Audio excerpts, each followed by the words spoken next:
पूरा जो एक भव्यता है, श्री राम का जो स्वरूप है अपने पिता के घर में, अयोध्या में एक बालक राजकुमार के रूप में वो सुशोभित है, उस रूप में उनकी एक दर्शना कराई गई। कम समय था क्योंकि अरुण योगीराज जी की प्रतिमा जब चयनित की गई, उसके बीच और सारे काम पूरा होने के बीच में मात्र 15-16 दिन का समय था।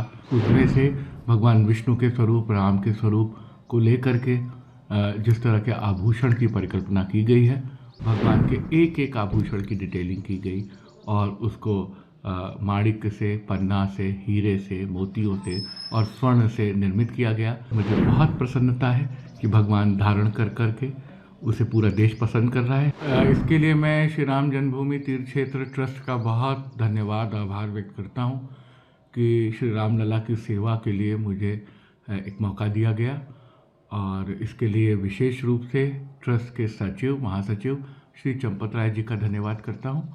और भगवान की शास्त्र सम्मत किस तरह से उनको आभूषण पहनाया जाए, उनका अलंकार हो, इसकी जिम्मेदारी दी गई। और कम समय था क्योंकि अरुण योगीराज जी की प्रतिमा जब चयनित की गई, उसके बीच और सारे काम पूरा होने के बीच में मात्र 15-16 दिन का समय था। तो एक बहुत बड़ा चैलेंज था, लेकिन बड़ी जिम्मेदारी से उसके लिए काम किया गया।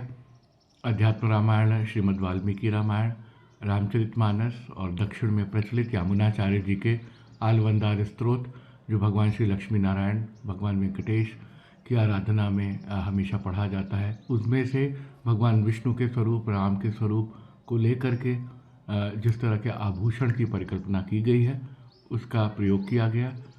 इसके लिए हर सहायमल श्यामलाल ज्वेलर्स ने अपना सहयोग दिया। उन्होंने बड़ी मेहनत से 132 कलाकारों के टीम के साथ ये काम किया।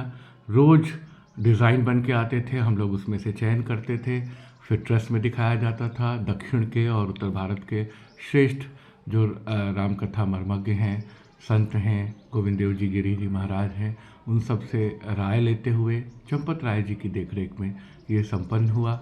और फिर किस तरह से भगवान का मुकुट किरीट होगा, किस तरह से उनके गले में कौस्तुभ मणि धारण कराई जाएगी, किस तरह से भगवान के मुकुट में सूर्यदेव विराजेंगे क्योंकि वो सूर्यवंशी हैं। फिर आगे किस तरह से पदिक पहनाया जाएगा, गले और नाभि के बीच में जो एक बड़ा हार पहनाया जाता है, मुद्रिकाएं कैसी होंगी, मोती की लड़ियाँ कैसे लगेंगी, उनके कांची कमरधनी कैसे पहनाई जाएगी, पैर में पैजनियाँ होगी, स्वर्ण का धनुष होगा, तीर होगा।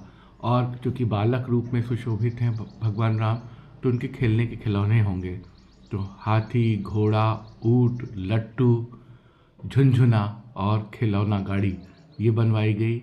भगवान का छत्र निर्मित कराया गया, भगवान के एक एक आभूषण की डिटेलिंग की गई और उसको माणिक्य से, पन्ना से, हीरे से, मोतियों से और स्वर्ण से निर्मित किया गया। वैजयंती माल बनाया गया। वैजयंती माल जो विजय का माल है, बड़ा स्वर्ण का था। उसमें 5 प्रकार के फूल लगाए गए जो भगवान राम को प्रिय हैं। उसमें चंपा, कमल, कुंद, पारिजात और तुलसी दल था। तो इस तरह से इन आभूषणों की परिकल्पना की गई और मुझे बहुत प्रसन्नता है कि भगवान धारण कर करके उसे पूरा देश पसंद कर रहा है। हालांकि मैं ये भी कहूँगा कि श्री राम की महिमा है, उनकी भव्यता है, उनको एक साधारण फूल की माला भी पहना दी जाए तो वो उतने ही दिव्य लगेंगे जितना कि वो इन आभूषणों के साथ लग रहे हैं। सर, उनके भुजदंड में कैसा शोभायमान उनके उनके उनके उनके भुजाओं में अंगद या भुजबंद पहनाया गया है। उसमें भी माणिक और पन्ने और हीरे लगे हुए हैं। चरणों में पैजनियाँ पहनाई गई है और छड़ा पहनाया गया है। बहुत मशहूर पद है तुलसीदास का, ठुमक चलत रामचंद्र बाजत पैजनियाँ।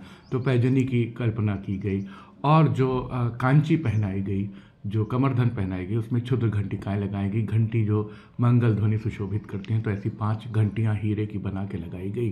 पूरा जो एक भव्यता है, श्री राम का जो स्वरूप है अपने पिता के घर में, अयोध्या में एक बालक राजकुमार के रूप में वो सुशोभित है, उस रूप में उनकी एक दर्शना कराई गई। और मुझे लगता है कि इतना सब पहनाने के बाद भी भगवान की भव्यता, उनके अपने दिव्य स्वरूप, उनके तेजोमय रूप, उनके मर्यादा पुरुषोत्तम स्वभाव के कारण है। इस बात का जरूर ध्यान रखा गया, पूरी गरिमा के साथ और पूरे मर्यादा के साथ सारी परंपरा का निर्वहन हो, जिसे करने का हमने प्रयास किया। इसके लिए तीर्थ क्षेत्र ट्रस्ट का आभारी हूँ। इसके लिए इसके बनाने वाले कारीगरों का आभारी हूँ, हर सहायमल श्यामलाल जूलर्स का आभारी हूँ, और जो भी थोड़ी बहुत मेरी भूमिका रही मैं उसके लिए धन्यवाद व्यक्त करता सर हूँ। भगवान राम का जो हार पहनाया गया है माला, वो काफ़ी विशिष्ट लग रहा है, ये कहाँ निर्मित की है? ये सब जूलर्स ने बनाया और इसको जयपुर में भेज करके कारीगरों ने तैयार किया। 5 लड़ियों की ये पदिक बनाई गई है, जैसे कि हमारे यहाँ परंपरा है, और उसमें हीरों का हार है जिसमें बड़े बड़े पन्ने सुशोभित हैं। पन्ने का भी एक खास महत्व है कि पन्ना बुद्ध का प्रतीक होता है। सूर्य भगवान के साथ पन्ना लगाते हुए एक बुद्धादित्य योग का भी संयोग किया गया, और श्री राम के वैभव को, श्री राम की मर्यादा को, उनके कुल परंपरा के अधीन इस तरह के गहनों का निर्माण किया गया। सर आपने मंगल ध्वनि की विशेषता पर ध्यान दिया था, क्या विशेषताएं थी इसकी, क्या है? जब ट्रस्ट ने मुझे काम सौंपा कि मंदिर में, ये मेरी ही परिकल्पना थी कि जिस समय प्राकट्य हो रहा हो, जिस समय प्राण प्रतिष्ठा हो रही हो, उस समय संगीत होना चाहिए, मंगल ध्वनि होना चाहिए, जैसा कि दक्षिण में और उत्तर के भारत के मंदिरों में होती है। प्रधानमंत्री जी श्री नरेंद्र मोदी जी सबका साथ सबका विकास लेके आगे बढ़ते हैं, तो उसमें एक अवधारणा रहती है कि उत्तर दक्षिण पूरब पश्चिम सबका समन्वय हो। चूँकि रामलला सबके हैं, भगवान सनातन हैं, भारतीय संस्कृति के प्रतीक पुरुष हैं, एक सांस्कृतिक नायक हैं, उनको देश आस्था, अध्यात्म, साहित्य, कला हर क्षेत्र में देखता है। हर कला परंपरा में श्री राम कथा का गायन और नर्तन होता है। तो मुझे लगा कि पूरे देश का प्रतिनिधित्व होना चाहिए, तो अधिकतर राज्यों से वहाँ के मंगल वाद्य बुलवाए गए। तमिलनाडु से, कर्नाटक से, आंध्र प्रदेश से घटम था, उत्तर प्रदेश से बांसुरी और पखावज थी, मृदंगम आया, पंजाब से अलगोजा आया, राजस्थान से रावण हत्था आया, तमिलनाडु से नादस्वरम आया। तो इस तरीके से तविल आया। हमने मंगल ध्वनि की अवधारणा रची और देश के शीर्षस्थ गायकों ने उसमें राम धुन गा के, भजन गा करके अपनी राग सेवा अर्पित की, जिसमें सोनू निगम जी, अनुराधा पौडवाल और कविता पौडवाल, हरिहरन जी, शंकर महादेवन, मालिनी अवस्थी, कैलाश खेर और अनवर खां साहब मंगणियार, इन सब लोगों ने अपना प्रदर्शन किया। एक बात मैं एएनआई से कहना चाहूँगा कि जितने भी कलाकार वादक आए थे जिन्होंने मंगल ध्वनि की, हमारी परिकल्पना को साकार किया, सभी ने कोई पारिश्रमिक नहीं लिया। सभी ने अपनी तरफ से राम मंदिर ट्रस्ट के लिए, भगवान रामलला के प्राकाट्य के लिए ये उत्सव रचा। जिस समय मूर्ति का अनावरण हो रहा था उस समय मीराबाई जी की धुन पायो जी मैंने राम रतन धन पायो मंगल ध्वनि के रूप में बजाई जा रही थी, और सारे कलाकार उसके बाद लक्ष्मणाचार्य जी का भजन रघुपति राघव राजा राम संकीर्तन के रूप में गा रहे थे।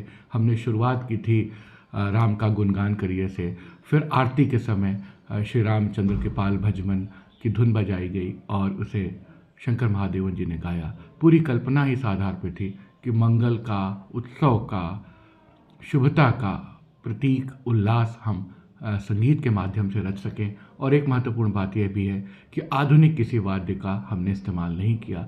जो भी आधुनिक प्रचलित वाद्य हैं उनको छोड़ करके भारतीय परंपरा में और मंदिरों के गोपुरम में बजने वाले, रंग मंडप, नृत्य मंडप में बजने वाले वाद्यों का इस्तेमाल किया, जैसा प्राचीन काल में उल्लेख मिलता है।